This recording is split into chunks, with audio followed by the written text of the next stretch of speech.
To get us started, my colleague Scott Unwin will introduce Blackbullion in a bit more detail and provide some valuable insights into the demographics of users on the platform. Scott, over to you, brother.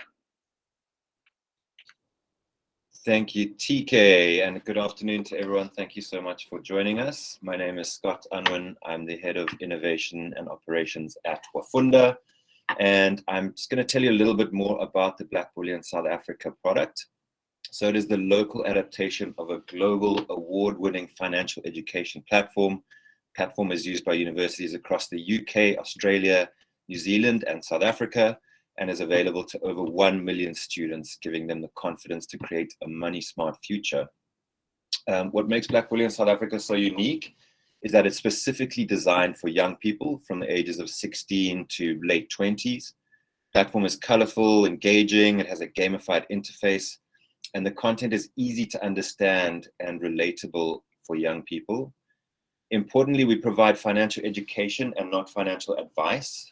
And what sets us apart from a lot of the other financial literacy initiatives is that there's no pushing of financial products or endorsement of financial service providers.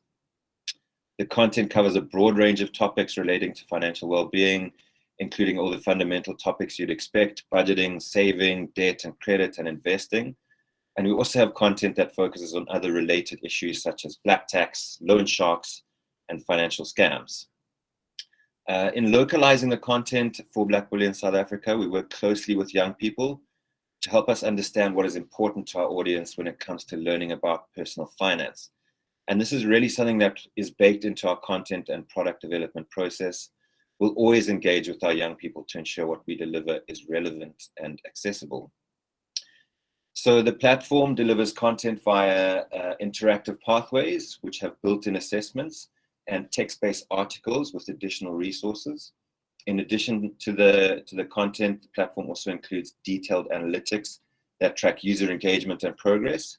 And then alongside the platform analytics, we also survey our users to gather data about their financial habits and attitudes, so we can monitor the impact that Blackbullion South Africa is having and provide insights to our clients and other stakeholders, which is obviously what we're doing this afternoon.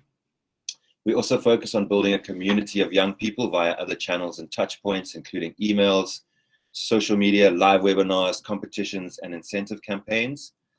And with a topic like financial literacy, it's so important to promote open dialogue, and that's the purpose of our community building initiatives.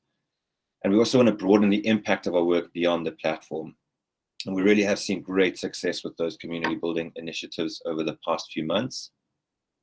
So if we can go to the next slide, I just want to quickly look at some data about our Blackbullion users. So globally, there are currently 135,000 active users on the platform, with just over 1,500 of those in South Africa.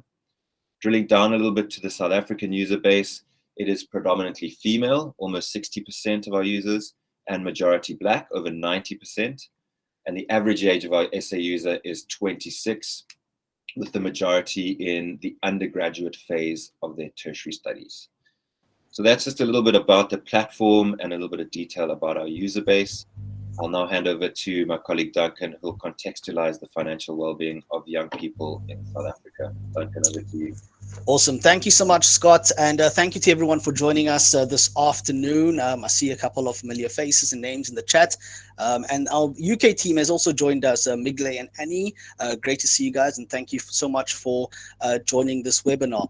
Now, in order to fully assess the impact that financial literacy programs have on young people, we need to understand young people and South Africans without financial literacy.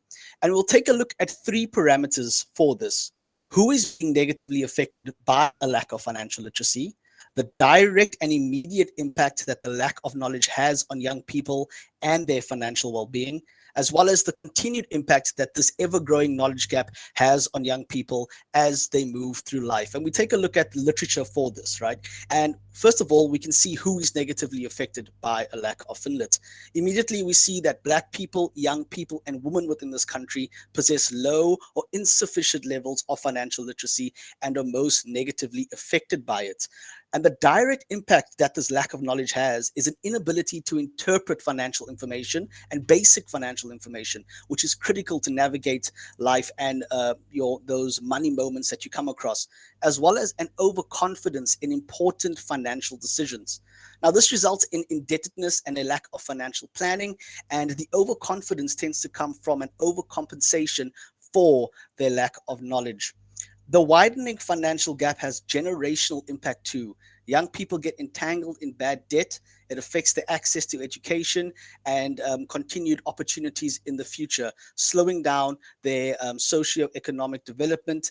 And further than that, it also creates this vicious cycle that is so difficult to break out of, especially within the context of South Africa as well as our history. So let's take a look at the knowledge gap a bit further, a first-hand look at the ever-widening knowledge gap and the effects that it has on young people, okay? We ran this campaign called Money Confession South Africa with Blackbullion South Africa a couple of months ago, and the results were astonishing. The campaign basically encouraged young people to share their money mistakes anonymously, and please note that all names and pictures on the slide are fake. I just wanted to make the slide look nice. I'm very proud of my work.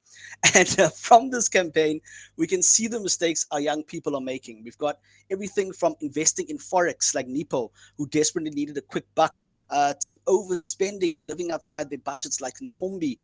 We have individuals having a lack of a savings mindset and helping friends at the expense of themselves. These are all issues and the mistakes that young people are making. So not only did this campaign help us to remove the stigma around money conversations, but we gained some valuable insight and anecdotal evidence into how young people think about wealth creation, saving, and the importance of budgeting. It's also important to note that all these mistakes could have been easily mitigated through increased financial capability. Okay, I now want to move on to youth financial literacy without interventions. Note that all the data provided here is self-reported, and we conducted surveys with our young people with the support of our valuable partners ahead of them starting on the Blackbullion South Africa platform. The baseline data gives us an insight into young people's financial behaviors prior to financial literacy. And we start to see relatively low levels of positive financial behavior from our students prior to starting on the platform. We have low levels of money management in the form of saving and setting up a budget, to extremely low levels of wealth creation like owning an asset and investment, with only 1% of our users owning an asset prior to starting on the platform. Confidence in levels in managing their money are also fairly low, sitting at 3.1 out of 5. So before we get into some more detail on financial behaviors and the impact of financial literacy on financial behaviors, I think it's also important to understand how young people acquire the knowledge, the financial educational knowledge. All right, so let's take a look at this. I think this is very, very insightful and extremely important. The top 3 sources of financial education include Google at 35%, parents at 30%, and banks at 26%. Now, these are all great, but they do provide us with a few issues. The internet has so much misinformation around money management, it's extremely difficult to discern what's accurate. If you look at South Africa alone, we see below average levels of financial literacy among adult Black South Africans, making parents an often inaccurate source of financial education, particularly amongst people of color. And finally, financial education provided by banks is, of course, mandated in South Africa, which is brilliant. However, a lot of the content provided comes with the caveat of purchasing their products, as previously stated by my colleague Scott. Let's take a look at the impact that financial pressure has on young people now. Okay, and I think this is very important. If we have a look at the following slide, right, we see sources of debt as being highly preventable sources, like store accounts and other loans. Yet young people are continually finding themselves in bad debt over highly preventable reasons, with the lack of financial planning exacerbated by lifestyle and peer pressures playing a major role in young people making extremely bad financial decisions.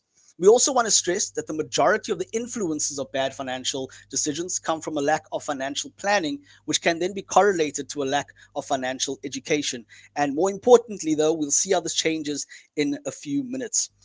I think it's also important to note that we identify student loans as being good sources of debt in this case, as they are an investment into a young person's future, as long as someone understands the term of the loan they are taking and can budget effectively for the debt.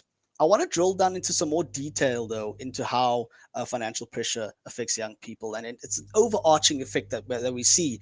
We take a look at a 2022 global Blackbullion survey, conducted with over 1,200 university students. And it's clear that financial pressure affects every facet of a young person's life, from their education and ability to focus, to their physical health, to their mental health. It's overarching. The pressure that having debt has on young and not being able to manage money effectively has on young people is far reaching, and we can clearly see that without adequate financial education, financial pressure has a crippling effect on our young people.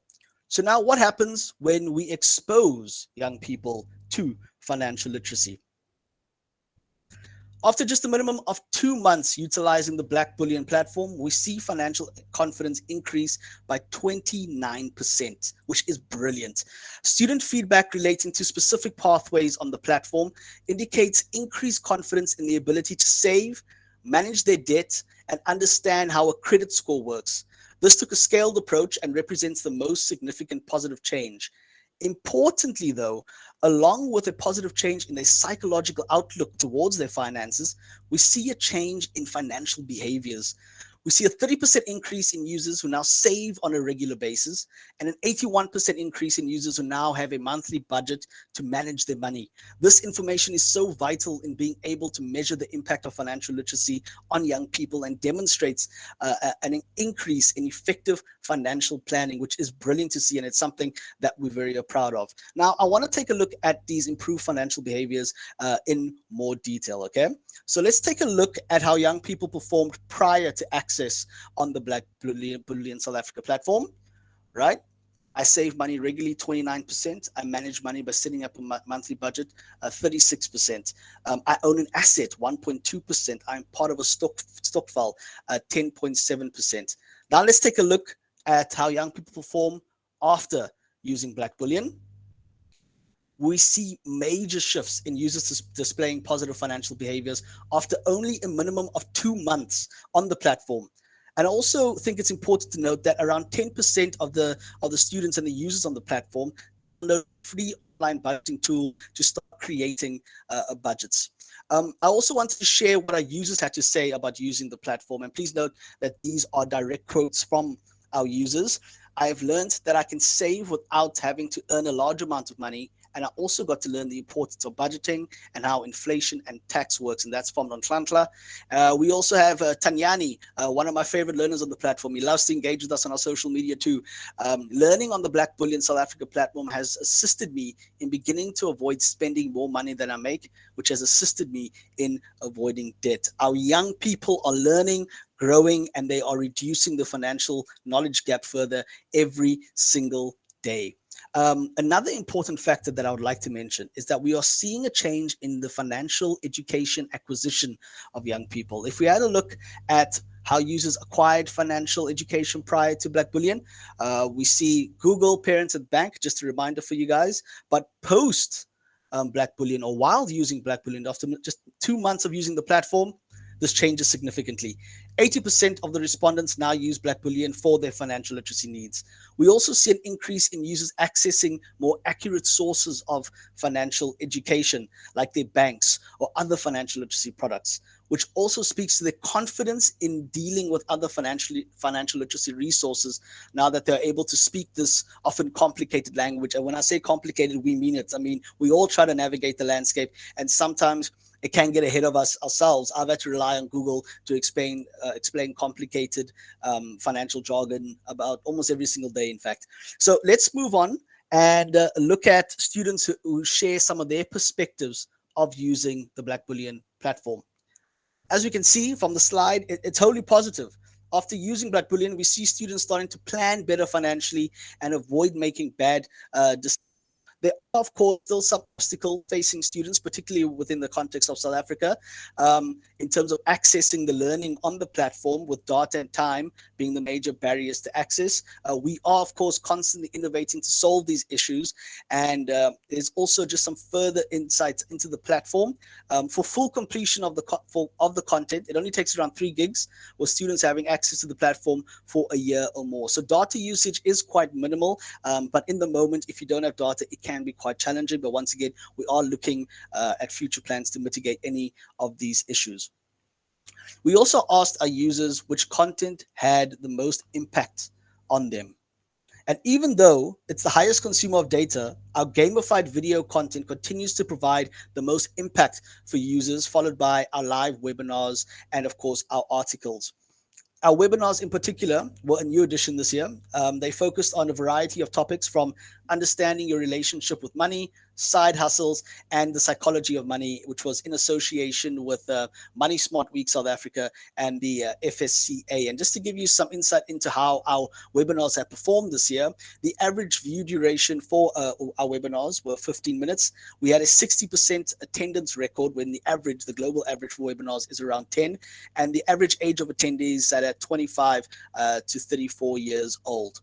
Now, I really hope that these insights have shown you just how important financial literacy is to our young people, and the positive impact that decomplicating the financial jargon of finance and equipping them with the tools to be successful, particularly within the current economic environment, has on them. Thank you so much, and over to you, TK.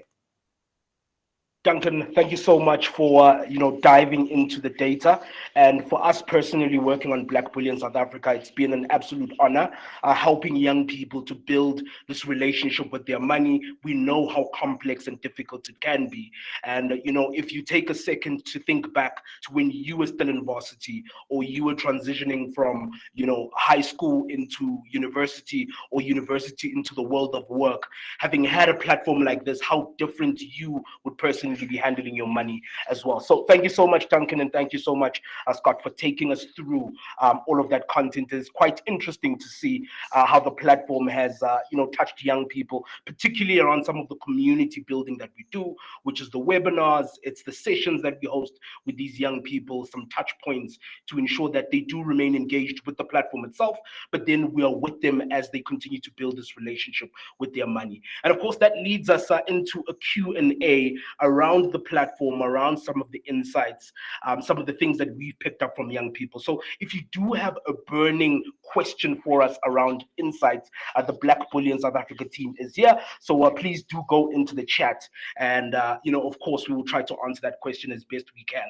I know one question that tends to come up quite a lot is around engagement, right? How do we ensure that users are active on the platform? So I'd like to bring in Lungi from the ISA team. So her youth cohort are the most engaged on the platform. So we see them regularly reading articles, going through these animated videos. And I want to know what the secret has been in ensuring that her youth cohort are engaged on the platform. Lungi, are you there? Of course, Debo, I'm here. Greetings to everyone. So my name is Lungi, and I'm part of the Wafunda team. And like Debo said, our students on the ISA side, Chancing ISA, they are on the platform and they're quite active. So one of the tricks that we have implemented, and it's working quite well, is that as a student coordinator, I'm very much involved in the students engaging with the content, because it's not just an additional thing that we want to offer, but we want Blackbullion to become part of their lives. So what we have done is send them reminders via email to say, hey, for this week, check out maybe budgeting pathway, right? And then after that, we'll keep on engaging. And what we realized is that once we send out to that email to say to the students, check out the scams pathway, the number of engagement it actually increases, right? Because we all know that students are quite busy, they have other responsibilities. So if they are part of Blackbullion and they also do not get those push reminders, they tend to forget. Not necessarily that they do not want to engage on the platform, but they forget. So sending those reminders, and also Blackbullion does this amazing thing every Friday to send out an email to students. So what I'll do on my end is that I'll remind them on our WhatsApp group and say, don't forget to check out that email. It might sound like it's a lot of work, but it actually isn't, because it doesn't take much time from my side. And we also find out that the students actually enjoy the content, they're engaging more, and they're actually applying it in their everyday lives. One of the comments that came up, because we recently had an engagement with our students, one of them said that she grew up with a grandmother and she never believed in opening a bank account. But when she went on to the investing pathway, she realized that, no, man, this thing of saving my money under my mattress is not going to work because of inflation and all of those things that the platform actually teaches the students. And then she started opening a bank account. She invested here and there, and she was able to even buy the Trevor Noah ticket for next year. So those are the type of things that we have been able to implement with our students, just constant reminders. And if you can, because on our end we can do that, we structure how they engage with the platform. So we'll say, go through this pathway for the next 2 weeks, and after that you can continue with this one. So a more structured approach. And of course, your students, their situation, their academics, and all of that. So you work according to how they they interact with their academics as well. Lungi, thank you so much for sharing. And I think one of the things that you highlighted is that it's almost like a team effort to try and get students to become money savvy. Yes, there's a fantastic platform, and there's quite a lot that we do within the Blackbullion South Africa family to get young people to engage. But you, the client, you, the one that's made the investment in young people, also needs to play a role in making this thing work. But Lungi, thank you so much for sharing. I know, the questions around engagement is really, really important. So if there are any other questions, please go into the chat right at the bottom and give us some of your questions. And while you're thinking about what you'd like to ask us around insights around engagements with young people, I see that we also have the founder of Blackbullion, Vivi, on the call. Vivi, good afternoon. How are you doing? Hi, Tsepo. I'm good. I'm freezing cold in London today for reasons unknown, but I'm very happy to be here. So good morning, good afternoon to all. Thank you so much, Vivi. It's lovely to have you here. And while some of our attendees and our partners think of questions that they really want to ask around insights, I think it will be really great for you to just explain the global impact of the product over the years. Yeah, of course. And thank you so much for having me. And we remain, as always, just absolutely delighted to work with you guys. It's such a incredibly crazy, passionate team, which is just our favorite kind of people. So look, Blackbullion started with a really simple idea, which is, if we can help young people to have a better feeling over their money, have better control over their money, have better understanding over their money, that not only will they be better off, but we as a society will be better off. Because when young people feel as though their lives don't have a direction financially that they can't build, actually we're all worse off for that lack of financial optimism. So we started with a very simple concept, and it was very UK focused, and that's where all of our attention was. But what's really clear is that this is a global problem, by the way, not just for young people, but it's a global problem. And we started to get calls from different countries about the ability to bring Blackbullion, to Australia and to New Zealand. And then, of course, I met with you guys. And first of all, my family is from South Africa. My parents both went to Wits. They grew up in Johannesburg, so I've got a very strong feeling personally with South Africa. But just the level of passion and commitment that you guys have for the young people and for the product just made it such a no-brainer for us. So together, I hope that together with partners, we'll really be able to realize this opportunity of helping young people, especially as the global, financial situation becomes that little bit worse at the moment. And young people are the worst affected when economies take a dive, more likely to lose jobs, less likely to be able to get promoted, to move forward. So if ever there was an important time for us to do what we do, this is it. So thrilled to be working with you guys, as always. Definitely, and of course, some great work that you've done globally. But I want to bring it back home to Mzansi, to South Africa. Hmm. Can you explain a bit around the value of moving into South Africa with a local partner like us, Wafunda? Oh, I mean, entering the South African market without a great partner is nearly impossible from the UK. As similar as people are, there are country eccentricities, and there's ways that we speak about things, and there are challenges that different types of young people in different countries have because of the nature of that country and the nature of how that country operates. So we couldn't enter South Africa without partners. So that just wasn't possible. And as I said, the passion that Wafunda has for young people and the amazing work that you were already doing long before we started to work together really made it such an obvious partnership.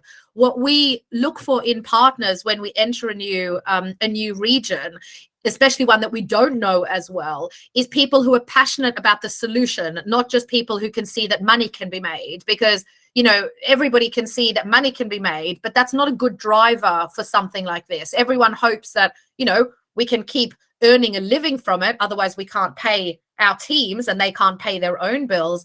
But the drive is to help people to move forward, to help us move society forward.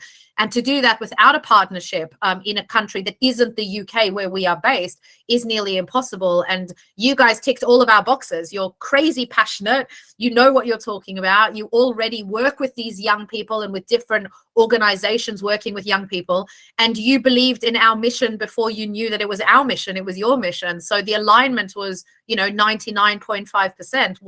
What else could you possibly ask for? But without you, we wouldn't be in South Africa if it wasn't for Wafunda. Thank you so much, Vivi, for that. Before we dive into the rest of the Q&A and questions that have been coming in, Vivi, I know you recently did some work around mental health and financial literacy, particularly around young people. I'd love for you to just give us an overview of what came out of that study and some information that is key, because I think it'll also be relatable to South African learners as well.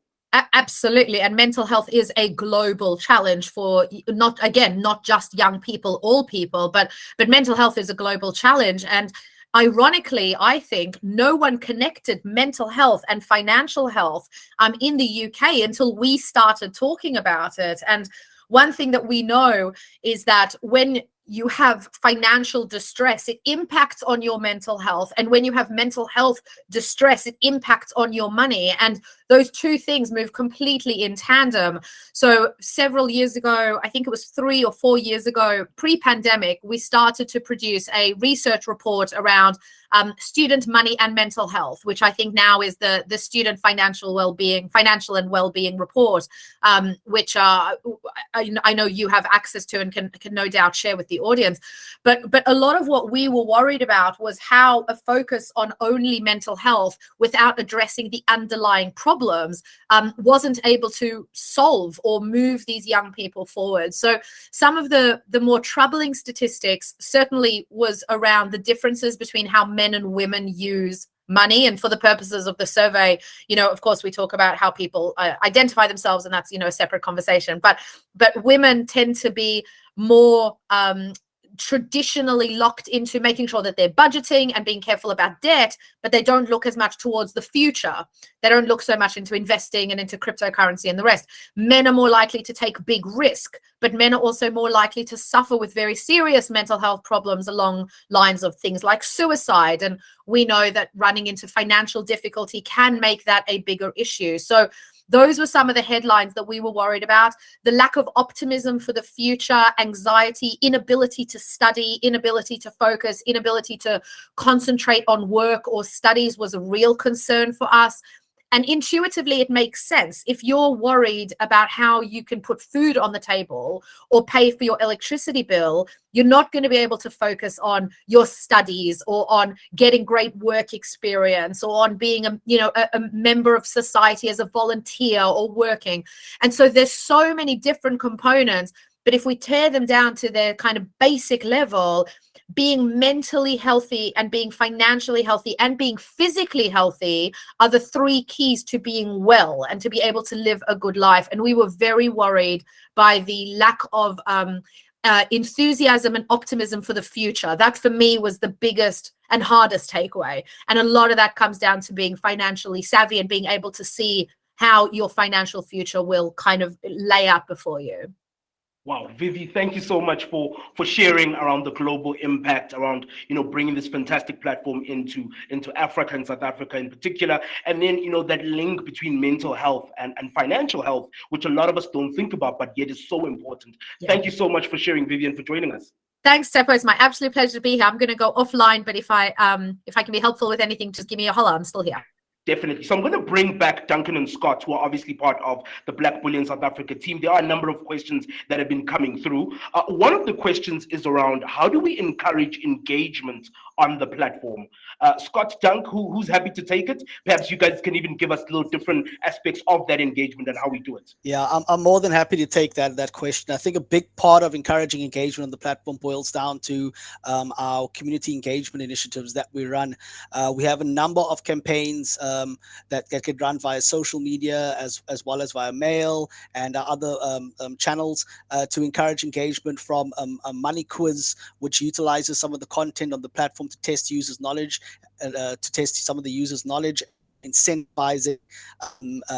incentivizing them for partaking in the quiz. We've got Money Confession South Africa, which of course I've mentioned prior to this. We've also got Badge Ass, which encourages users to actively engage on the platform, earn the badges by completing pathways and becoming winners. We've got Learner of the Month, where we celebrate a student who's doing exceptionally well on the platform. So there are a number of varying methods and tactics that we use to encourage engagement. We also take a look at some of the lower performing pathways, looking at the back end, and then build campaigns around those pathways to encourage users to actually engage with that content. So that's a major part of it. There's also a major drive from us to democratize the content on the platform and to encourage other users who aren't on the platform to actually learn about financial literacy or learn financial literacy. So a lot of the content that we take, we'll move it to social media. We'll churn it out and create wonderful infographics. We'll create various social media campaigns, all in the means to get kids money smart and to ensure that kids make better financial decisions in the future. That's brilliant. Scott, there's actually one question that's come in here, and I think you'd be the perfect person to answer it. It's around ensuring that the content is relatable to young people. How have we ensured that young people understand the content? And maybe you can also touch on, when we're putting the content together, how did we engage with young people and include them in that process? Yeah, thanks, Tika. It's a great question. I mentioned briefly when I was chatting earlier about, including young people, and as we started localizing the content from the UK, it was a really important aspect of our content development process, was engaging with our audience. We're fortunate as Wafunda to have Phoenix, our parent organization, so to speak.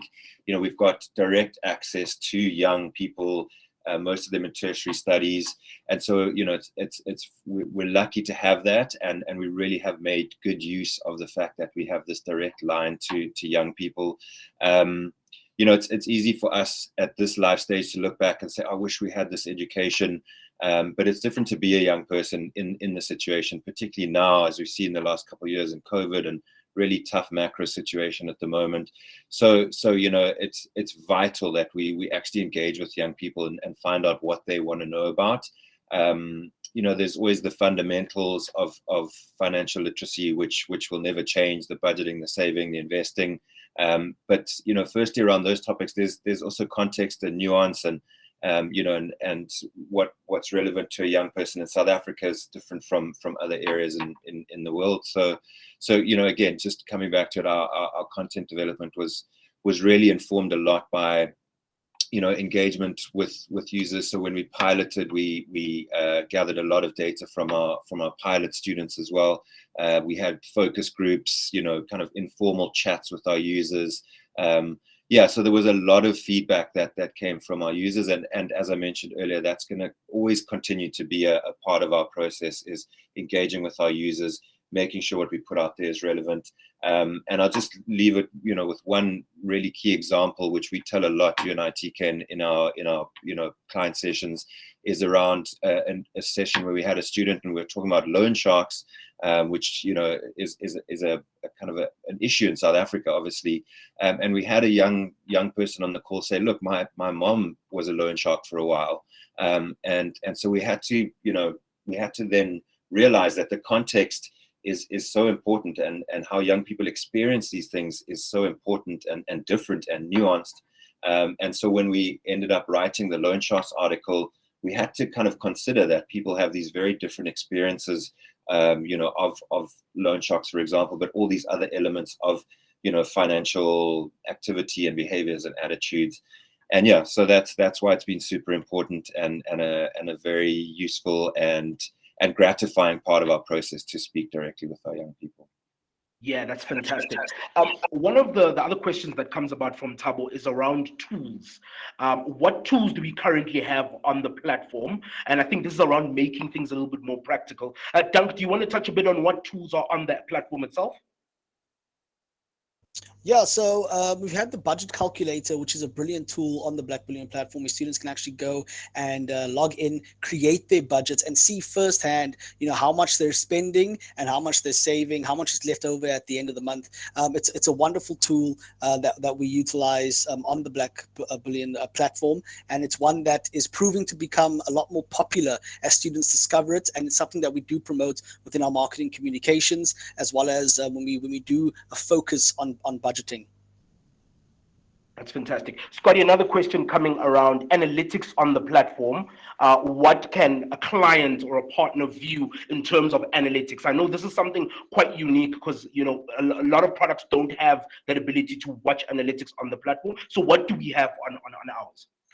Yeah, absolutely. Thanks, TK. And as you mentioned, it's quite a unique selling point of our platform. So the analytics are pulled through from the pathways. So as I mentioned earlier, some of our content is delivered via interactive pathways. So those are video-based lessons which have assessments built into them. So there's formative assessments in in quick quiz formats, and then a kind of a summative, longer 10-question challenge at the end. So those, the way that our users engage with those pathways then pull into the back-end analytics, and it gives really detailed information about how the users are engaging and progressing through the pathways. So, we can view, at a macro level, which pathways are the most popular, how our entire user cohort is engaging with different pathways, how they're scoring on those final challenges as well. That involves the first time they've attempted it, any repeat attempts they've had at the pathways and the challenges. That all pulls through, and then we can drill down into detail in terms of specific pathways. We can drill down into user activity as well, so we can look at a client cohort, for example. We can look at a specific user and how they've been engaging with the content, right down to the answers they've given to the question. So we can see where users are struggling at an aggregated level and an individual level, and so that's useful, obviously, for our clients and our partners to see how their students and young people are engaging with the content, and also super useful for us, just going back to our engagement and content drive. We can look at where students are struggling a bit.